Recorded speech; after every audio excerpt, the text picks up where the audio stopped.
नमस्कार, गुलमोहर किचनमध्ये आपलं स्वागत आहे। तर इथे फुलोऱ्यासाठी ज्या कडकण्या लागतात त्या मी आज बनवलेल्या आहेत आणि एकदम कुरकुरीत अशा या झालेल्या आहेत। इथे पाहू शकता, मस्त अशा झालेल्या आहेत। व्हिडिओ स्किप न करता पूर्ण पहा आणि आवडल्यास एक लाईक आणि सबस्क्राईब करायला विसरू नका। तर त्यासाठी इथे 1 वाटी मैदा घेतलेला आहे आणि अर्धी वाटी रवा घ्यायचा आहे। आता रवा आणि मैदा चाळून घ्यायचा आहे। चवीनुसार त्यामध्ये मीठ घालायचे।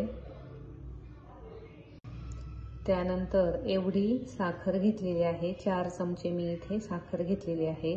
आता साखर इथे तुमच्या आवडीनुसार घ्यायची आहे। तुम्हाला कडकणी ही किती गोड किंवा कमी गोड करायची आहे त्यावर।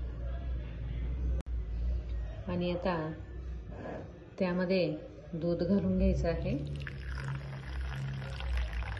साखर बुडेल एवढंच दूध मी यामध्ये घातलेलं आहे। आता हे सर्व साखर जी आहे ती विरघळू द्यायची आहे।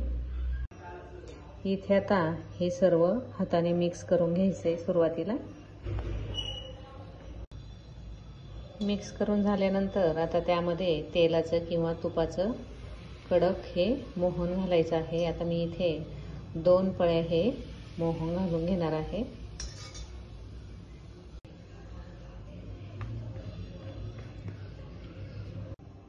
आता इथे जे मोहन टाकलेलं होतं ते या प्रकारे मिक्स करून घेतलेलं आहे। हे पहा, याप्रमाणे हा मुटका असा झाला पाहिजे मोहन टाकल्यानंतर, म्हणजे छान अशी कुरकुरीतही होते आणि कडकही होते।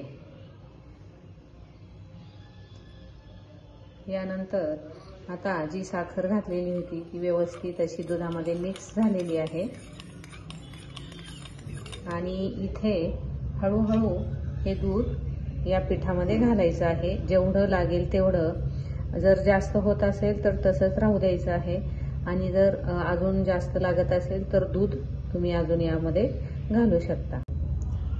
इथे आता हे पीठ आता मळून झालेलं आहे। आता याला अर्धा तास हे झाकून ठेवायचं आहे आणि इथे मी जेवढं दूध घेतलेलं होतं तेवढं सगळं लागलेलं आहे आणि थोडीशी खाली तळाला साखर राहिलेली आहे।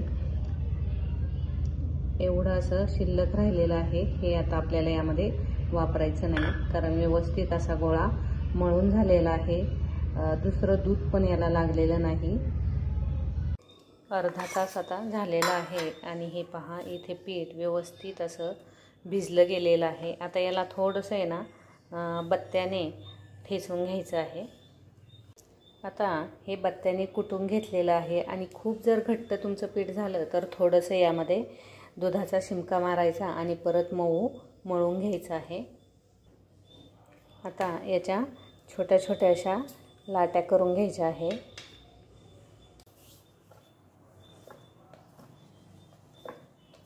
खूप पातळ अशी ही कडकणी लाटून घ्यायची आहे, जास्त जाड ठेवायची नाही। जाड जर ठेवली तर ती खूप अशी टम्म फुगली जाईल आणि मग तुमच्या ज्या कडकण्या आहेत त्या मऊ पडतील।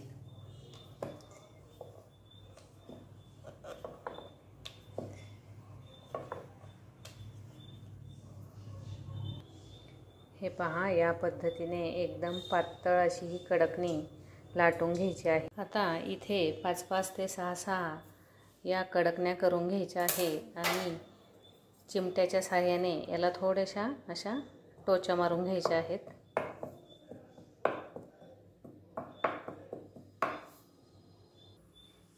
तेल इथे छान तापलेलं आहे आणि चिमट्याच्या साहाय्याने या तळून घ्यायच्या आहेत। अशा थोड्याशा खाली अशा दाबायच्या आहेत।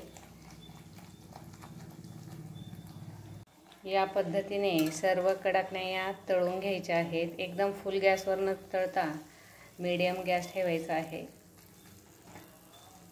इथे पाहू शकता तुम्ही, एकदम छान अशा या कडकण्या तयार झालेल्या आहेत।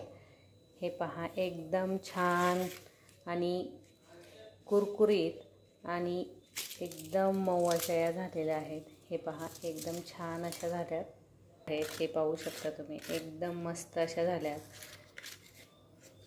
हा व्हिडिओ तुम्हाला जर आवडला असेल तर लाईक, शेअर, कमेंट आणि सबस्क्राईब करायला विसरू नका.